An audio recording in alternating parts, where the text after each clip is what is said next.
IAS Shubham Gupta उन लोगों के लिए मिसाल हैं जो गरीबी को अपने रास्ते का सबसे बड़ा रोड़ा मानते हैं। शुभम कभी दुकान पर बैठकर जूते चप्पल बेचने का काम करते थे। शायद ही किसी ने सोचा होगा कि ये लड़का बड़ा होकर एक दिन अफसर बनेगा, मगर शुभम ने कर दिखाया। उन्होंने मेहनत से अपनी किस्मत खोल ली और यूपीएससी की परीक्षा पास कर अपने परिवार को गर्व के क्षण दिए। शुभम गुप्ता मूल रूप से राजस्थान से आते हैं। 11 अगस्त 1993 को उनका जन्म सीकर जिले में पड़ने वाले भुदोली गांव में रहने वाले एक आम परिवार में हुआ था।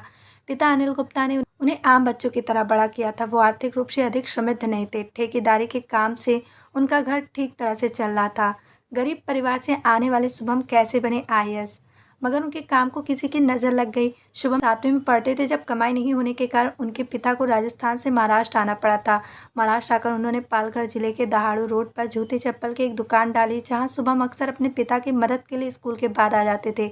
जानकारी के मुताबिक शाम 4 से रात 9 बजे तक दुकान की पूरी जिम्मेदारी शुभम के कंधों पर ही रहती थी। छोटी उम्र में उन्होंने इस तरह काम करते हुए देखने वाले शायद ही किसी को अंदाजा रहा होगा कि ये लड़का बड़ा होकर आईएएस अफसर बनेगा। पर कहते हैं ना कि मेहनत करने वालों की कभी हार नहीं होती।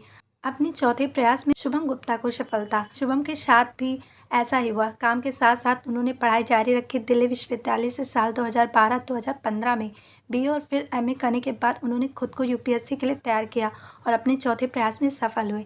आज वो देश के जाने माने आईएएस अधिकारी हैं और युवाओं के लिए एक बड़े प्रेरणा स्रोत। अन्य कैंडिडेट्स को शुभम की सलाह। शुभम का मानना है कि अगर आप यूपीएससी में सफलता प्राप्त करना चाहते हैं तो सबसे पहले सिलेबस को अच्छी तरह अपने दिमाग में सेट कर लें। इसके अनुसार स्टडी मटेरियल तैयार कर अपने बेहतर शेड्यूल बनाकर तैयारी में जुट जाएं। वे कहते हैं आप पढ़ाई के अलावा भी अपने आसपास की घटनाओं पर नजर रखें और करंट अफेयर्स को लेकर सजग रहें। शुभम के मुताबिक जब आप अपनी पर्सनैलिटी को ओवरऑल डेवलप कर लेंगे तो आपको यूपीएससी में सफलता मिल जाएगी।